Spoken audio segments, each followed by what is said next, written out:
बहुत बड़ी खबर यह है कि बिहार में आरक्षण का एक नया व्यवस्था लागू होने जा रहा है और ये विधानसभा में पास भी कर दिया गया है। 75% आरक्षण की लिमिट होने जा रही है। तो हम लोग संपूर्ण विश्लेषण करने वाले हैं कि संविधान में आरक्षण का क्या प्रावधान है, सुप्रीम कोर्ट के निर्णय क्या है आरक्षण से संबंधित, ठीक है, आरक्षण के संबंध में सुप्रीम कोर्ट का निर्णय क्या है और साथ साथ आरक्षण की सीमा क्या होनी चाहिए, इसका लिमिट क्या होने चाहिए, इस पर भी डिस्कस करेंगे क्योंकि सुप्रीम कोर्ट के कई जजमेंट ने आरक्षण के लिमिट के बारे में बताया है। इन सभी पर चर्चा करेंगे। साथ साथ लिमिट से ज्यादा किन किन राज्यों में आरक्षण अभी तक प्रदान किया गया है इसके बारे में भी बताएंगे और क्या लिमिट 50% से बढ़ाया जा सकता है, इस पर भी विश्लेषण करेंगे। तो काफी दोस्तों ये आपके एग्जाम के दृष्टिकोण से भी महत्वपूर्ण है, इसलिए वीडियो काफी महत्वपूर्ण होने वाला है। वीडियो को अंत तक देखिए। अगर हमारे चैनल पे नए हैं तो इसे सब्सक्राइब कर ले और बेल आइकन का बटन जरूर दबाएं ताकि आने वाले वीडियो का नोटिफिकेशन आपको सबसे पहले मिल सके। दोस्तों सबसे पहले हम लोग जानते हैं कि आरक्षण का संवैधानिक व्यवस्था क्या है, संवैधानिक प्रावधान क्या है, संविधान में क्या क्या नियम है इससे संबंधित। तो मुख्य रूप से अगर देखेंगे तो संविधान के अनुच्छेद 15 और अनुच्छेद 16, ठीक है, अनुच्छेद 15 और अनुच्छेद 16 ही संविधान में प्रावधान किया गया है आरक्षण का। तो अनुच्छेद 15(3) कहता है कि राज्यों को महिलाओं और बच्चों के लिए कोई भी विशेष प्रावधान करने में सक्षम बनाता है। मतलब अनुच्छेद 15(3) कहता है कि महिला और बच्चों के संबंध में आप विशेष रूप से कोई कानून ला सकते हैं। 15(4) कहता है, अनुच्छेद 15(4) कहता है कि राज्यों को नागरिकों को किसी भी सामाजिक शैक्षणिक रूप से पिछड़े अनुसूचित जाति जनजाति की उन्नति के लिए कोई विशेष प्रावधान करने में सक्षम बनाता है। मतलब यह कह दिया अनुच्छेद 15(4) कि अगर कोई भी व्यक्ति सामाजिक रूप से पिछड़ा है, ठीक है, या शैक्षणिक रूप से पिछड़ा है या फिर अनुसूचित जाति है जनजाति है तो उसके संबंध में विशेष प्रावधान राज्यों के द्वारा किया जा सकता है। तो यह भी आरक्षण से संबंधित है। नेक्स्ट है 15(5) कहता है कि नागरिकों के सामाजिक और शैक्षणिक रूप से पिछड़े वर्गों को साथ साथ SC और ST की उन्नति के लिए विशेष प्रावधान करने की अनुमति है, जिसमें वह निजी संस्थानों में भी लागू कर सकता है। मतलब आरक्षण की व्यवस्था अगर राज्य चाहे, सरकार चाहे तो निजी क्षेत्र में भी लागू किया जा सकता है, ठीक है, निजी क्षेत्र में भी इसको लागू किया जा सकता है। अनुच्छेद 15(6) कहता है, और जो ऊपर आप देखें 15(4) और 15(5) उसी को आगे बढ़ाते हुए आर्थिक रूप से कमजोर वर्गों के लिए EWS वर्गों के लिए भी अनुमति प्रदान करता है और इसी आधार पर आपको EWS लोग को आरक्षण का प्रावधान किया गया है। कमजोर रूप से जो सक्षम नहीं है उनके लिए ये 15(6) के अंतर्गत आप देख रहे हैं 15(6)A, इसके अंतर्गत EWS को उन्नति प्रदान करने के लिए और निजी संस्थानों में भी आप दे सकते हैं। इस प्रकार से ये आरक्षण का प्रावधान 15 है, अनुच्छेद 15 में है। अनुच्छेद 16 कहता है कि लोक नियोजन के विषय में सकारात्मक भेदभाव या आरक्षण का आधार प्रदान करता है। लोक नियोजन मतलब समरसता के क्षेत्र में अगर अनुच्छेद 16(4) कहता है कि राज्य नागरिकों के किसी भी ऐसे पिछड़े वर्ग के पक्ष में नियुक्तियों और पदों के लिए आरक्षण का प्रावधान कर सकता है। मतलब आप किसी भी नियुक्ति कोई भी पद पर कर रहे हैं तो उसमें आप आरक्षण का व्यवस्था कर सकते हैं। किसके अंतर्गत? 16(4) के अंतर्गत वो पिछड़ा हो तब, ठीक है, आर्थिक रूप से पिछड़ा होगा तो आप कर सकते हैं, ठीक है। नेक्स्ट कहता है 16(4)A कहता है कि अनुसूचित जाति जनजाति पक्ष के पदोन्नति के मामलों में आरक्षण के लिए कोई भी प्रावधान कर सकता है। मतलब अब प्रमोशन में भी, ठीक है, प्रमोशन में भी आरक्षण की व्यवस्था कौन करता है? आप देखेंगे प्रमोशन 16(4)A करता है। 16(6) कहता है और इसी के तहत 16(6) के तहत ही क्या दिया गया है? नियुक्तियों में EWS को आरक्षण की व्यवस्था की गई है। सुप्रीम कोर्ट के सामने पक्ष और विपक्ष, अब देखिए हम लोग ये अभी देख लिए कि अब तक क्या व्यवस्थाएं हैं हमारे संविधान में आरक्षण के। अब हम लोग यह जानेंगे कि सुप्रीम कोर्ट का निर्णय क्या कहता है आरक्षण के संबंध में। तो सुप्रीम कोर्ट के सामने यह एक बहुत बड़ी चुनौती है, यह प्रश्न है कि क्या देश में आरक्षण 50% सीमा को खत्म कर दिया जाना चाहिए। यह सवाल इसलिए भी उठता है क्योंकि केंद्र सरकार अब 60% आरक्षण दे रही है, लगभग 60% के आसपास में है, मतलब 59.5% आरक्षण दे रही है। EWS को अगर जोड़ दिया जाए तो कई राज्यों में देश की सर्वोच्च अदालत ने कहा है कि 50% की सीमा को ऐसी कोई लक्ष्मण रेखा नहीं है जो लांघी नहीं जा सकती। मतलब कई जजमेंट में यह बताया गया है कि 50% की सीमा कोई लक्ष्मण रेखा नहीं है जिसको नहीं लांघा जा सकता है, इसे पार किया जा सकता है अगर उससे आर्थिक और सामाजिक रूप से पिछड़ा वर्ग को लाभ होता हो तो, ठीक है। तो एक यह भी व्यवस्था हो गया। तो यहाँ पे क्या हो गया कि लिमिट जो है वो 50% का भंग हो जाता है, ठीक है। फिर कहता है कि मद्रास हाईकोर्ट के रिटायर्ड जज, ठीक है, हरि परंतमन ने मशहूर मंडल केस मतलब इंदिरा सहनी बनाम भारत संघ का हवाला देते हुए कहा है कि सुप्रीम कोर्ट के 9 जजों के बेंच ने हिंदुओं के का 4 वर्ण माना है। ठीक है? कौन? ब्राह्मण, क्षत्रिय, वैश्य और शूद्र, जो कि आप उत्तर वैदिक काल में इन सभी वर्णों को देख सकते हैं। ठीक है? इस वर्ण व्यवस्था के तहत सभी महिलाओं को शूद्र माना गया है। महिलाओं को किस कैटेगरी में रखा गया है? शूद्र की कैटेगरी में रखा गया है। इस व्यवस्था में पंचम अछूत जाति है। ठीक है? कुजाति जिसको कहा जाता है, इसलिए सभी 4 वर्णों की प्रताड़ना इन्हें सही जाती है। इस कुजाति को सभी इन 4 वर्णों के द्वारा प्रताड़ित किया जाता रहा है। कुल मिलाकर असमानता जाति व्यवस्था का अभिन्न अंग है। इस तरह शूद्र मतलब सामाजिक रूप से, शैक्षणिक रूप से पिछड़ा वर्ग, इसको शूद्र कहते हैं। ठीक है? अछूत वर्ग मतलब एससी, ठीक है, शिक्षा से वंचित हैं और प्रशासनिक तंत्र में काफी दूर है। ये सभी वर्ग जो है अछूत वर्ग और साथ साथ एसटी एससी जो है वो सामाजिक रूप से और मतलब शिक्षा शैक्षणिक रूप से भी पिछड़े हुए हैं और साथ साथ इनका योगदान जो है प्रशासनिक क्षेत्रों में काफी कम है। ठीक है? तो मद्रास हाईकोर्ट जो है, मद्रास हाईकोर्ट के जस्टिस सदाशिव अय्यर ने गोपाला, ठीक है, मुपनार बनाम धर्मकर्ता सुब्रमण्यम अय्यर के केस में 18 अप्रैल 1914 को फैसला देते हुए कहा था कि मध्य युग में ब्राह्मणों ने क्षत्रियों और वैश्यों का शोषण किया है। ब्राह्मणों ने किसका? क्षत्रियों और वैश्यों का शोषण किया है। इस कारण ज्यादातर क्षत्रियों और वैश्य का हालात शूद्रों जैसी हो गई है। इसके तहत हिंदुओं में पिछड़े वर्ग की आबादी बहुत ज्यादा हो गई है। इसलिए आरक्षण पर जब भी चर्चा हो तो उनकी आबादी का प्रतिशत और ऐतिहासिक तथ्यों को ध्यान में रखा जाना चाहिए। ठीक है? अब देखिए, अब 75% आरक्षण का व्यवस्था बिहार में करने की बात हो रही है, तो यहीं से ये मामला उठता है। मद्रास हाईकोर्ट का जो निर्णय है, यहीं से मामला उठता है कि अभी हाल ही में बिहार सरकार ने जाति आधारित जनगणना कराया है। ठीक है? और इस जनगणना में पता चला है कि मतलब कितने लोग जो हैं, ब्राह्मण कितने हैं, वैश्य कितने हैं, क्षत्रिय कितने हैं, ये सभी एक्चुअल आंकड़ा बिहार सरकार के पास आया है।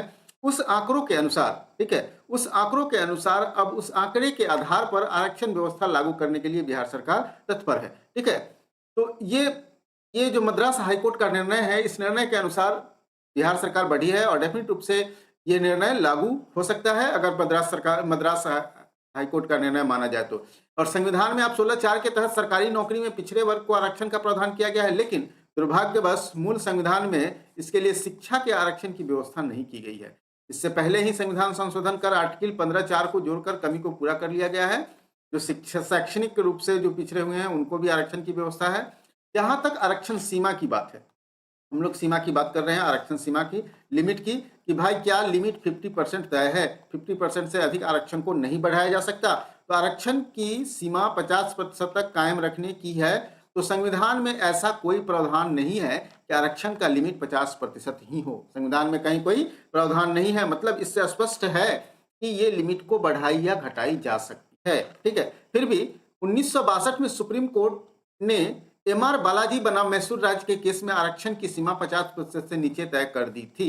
अब देखिए, यही 1962 वाला निर्णय आप देख सकते हैं, यहीं से 50% की सीमा जो है वो निर्धारित की गई थी। किनके केस में? ये बालाजी बनाम एमआर बालाजी बनाम मैसूर राज्य केस में आरक्षण की लिमिट को 50% तक एपेक्स कोर्ट ने, मतलब सुप्रीम कोर्ट ने कर दिया था। ठीक है?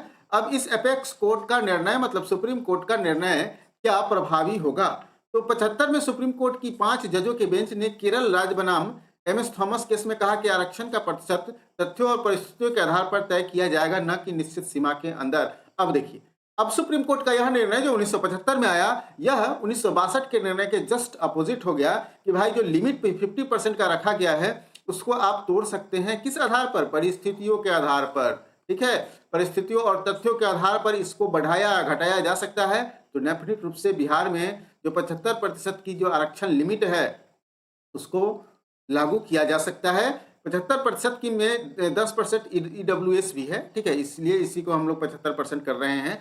तो हर किसी मामले में कोर्ट की सीमा जो है गणितीय सूत्र के आधार पर नहीं तय की जा सकती। कोर्ट यह भी कहता है कि देखिए, आरक्षण की लिमिट जो है 50% है, लेकिन गणितीय सूत्र के आधार पर हम इसको नहीं कर सकते हैं, क्योंकि अगर ऐसा करेंगे तो डेफिनेट रूप से कुछ परिस्थितियों में वैसे लोगों को न्याय नहीं मिल पाएगा जो इसके एक्चुअल हकदार हैं। ठीक है? इसका मकसद है कि सरकारी नौकरियों में, शिक्षा में अगर पिछड़े वर्ग को पर्याप्त प्रतिनिधित्व तो नहीं मिल रहा हो तो आरक्षण का प्रतिशत बढ़ाया जा सकता है। स्पष्टता यही आधार है बिहार सरकार को अपने आरक्षण के लिमिट को बढ़ाने का। ठीक है? तो ये एक अच्छा, मतलब बिहार सरकार के द्वारा अगर कहा जाए तो डेफिनेट रूप से जो यहाँ के जातीय व्यवस्था है उसके आधार पर लाया गया एक सकारात्मक कदम कहा जा सकता है।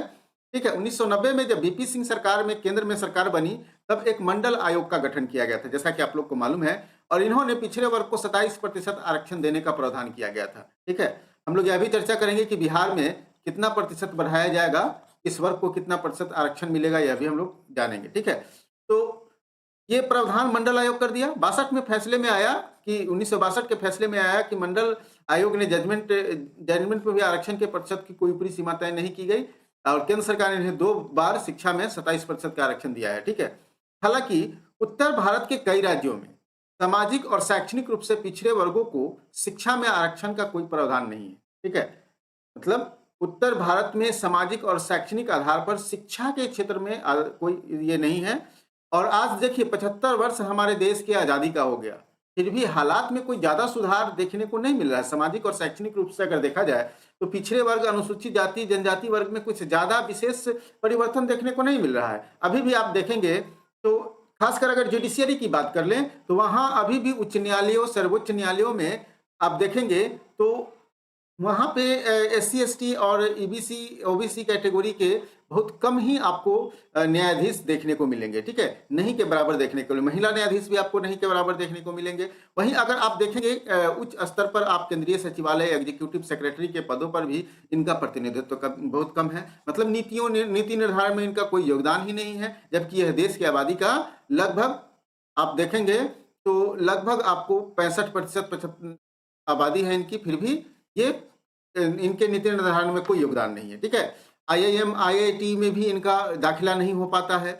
इस आधार पर अब देखिए यही आधार बन जाता है कि भाई इन लोगों के उत्थान तभी संभव है जब इनको मूल धारा में, मुख्य धारा में लाया जाए, और मुख्य धारा में लाने के लिए ही बिहार सरकार ने ये कदम उठाया है। ठीक है, तो अब जो बिहार सरकार जो कदम उठाया है उसका हम लोग परीक्षण करते हैं कि क्या 75% की जो ये दाव खेला गया है ये प्रैक्टिकल है, क्या ऐसा होना चाहिए। तो देखिए सुप्रीम कोर्ट की लिमिट किन किन राज्यों में आरक्षण ज़्यादा है, तो 62 का निर्णय है, उसी में आपका लिमिट 50% देखने को मिलता है, लेकिन फिर 1975 के निर्णय में कह देता है कि भैया परिस्थिति के अनुसार तय कीजिए कि क्या होगा लिमिट।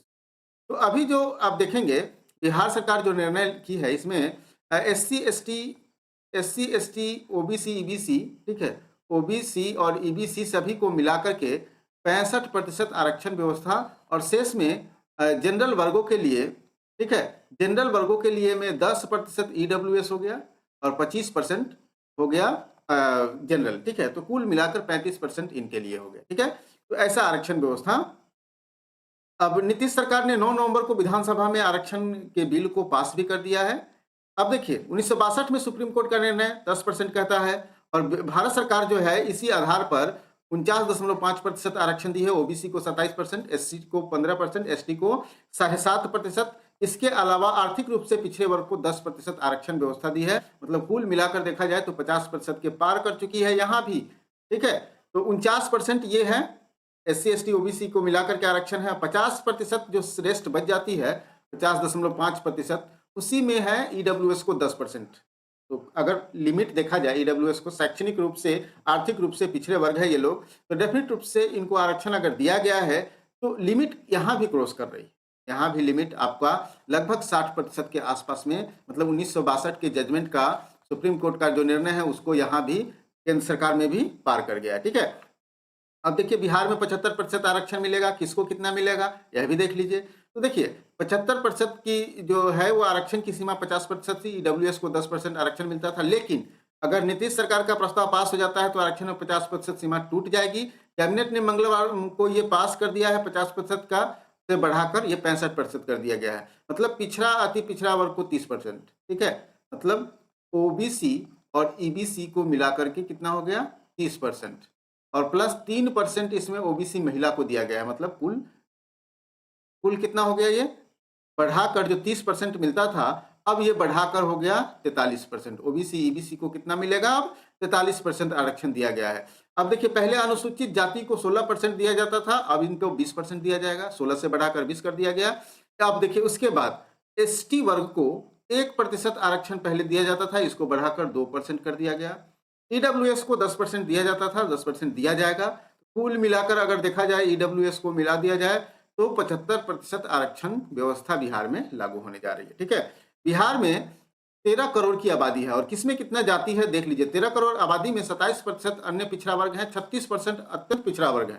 ठीक है, मतलब यानी ओबीसी कुल मिला दिया जाए तो 63% ये अकेले हैं, ओबीसी और एबीसी। एसटी एससी की बात कर लेंगे तो 19% है, एसटी की बात कर लेंगे तो 1.6% है, जबकि सामान्य वर्ग मात्र 15.52% है। तो अब अगर अगर ये जातीय व्यवस्था के अनुसार होता तो डेफिनेट रूप से ईबीसी ओबीसी को मिलाकर 63% आरक्षण व्यवस्था दिया जाता, लेकिन ऐसा नहीं करते हुए बिहार सरकार ने 43% ओबीसी ईबीसी को दिया है। ठीक है, और 20% एससी वर्ग को दिया है, 2% आपको एसटी वर्ग को दिया है, ईडब्ल्यूएस को दिया है 10% जो पहले मिलता भी था, और कुल मिलाकर आपका 75% ये लिमिट हो जाता है। ठीक है, इस प्रकार से आपने देख लिया आरक्षण का व्यवस्था। अब देखिए, अब हम लोग ये भी थोड़ा जान ले कि आरक्षण व्यवस्था जो है कहाँ लिमिट से अधिक है। तो तमिलनाडु में 69% दिया जा रहा है।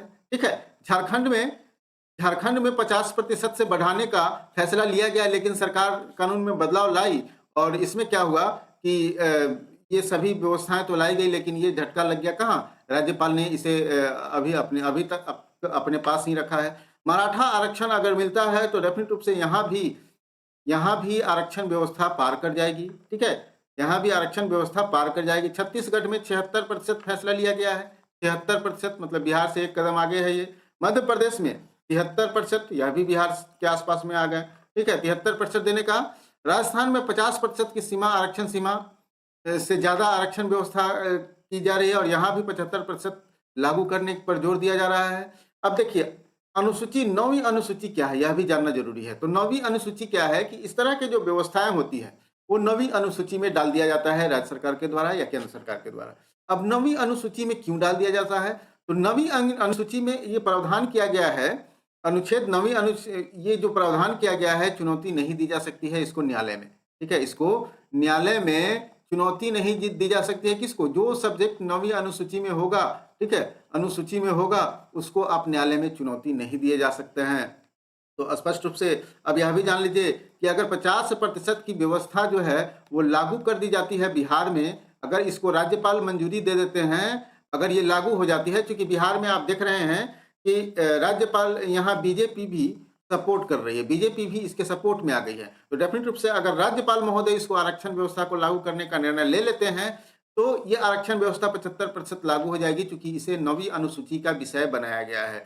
और 9वीं अनुसूची कहता है कि 9वीं अनुसूची को 1951 के पहले संविधान में संशोधन के लिए जोड़ा गया था कि संविधान के अनुच्छेद 31A और 31B के तहत शामिल कानूनों को न्यायिक समीक्षा के संरक्षण हासिल है। आसान शब्दों में आप समझ लीजिए कि 9वीं अनुसूची में जो भी विषय शामिल किया जाएगा उसको आप न्यायालय में चुनौती नहीं दे सकते हैं।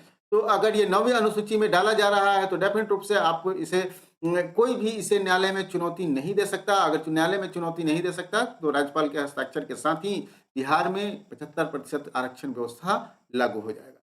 तो अब आप प्रत्येक पहलू को बड़ी आसानी से समझ लिए होंगे। हमें पूरी उम्मीद है कि ये वीडियो आपको पसंद आया होगा। वीडियो पसंद आया हो तो लाइक कीजिए और दोस्तों के साथ भी शेयर कीजिए। फिर मिलते हैं हम लोग अगले वीडियो में एक नए टॉपिक के साथ।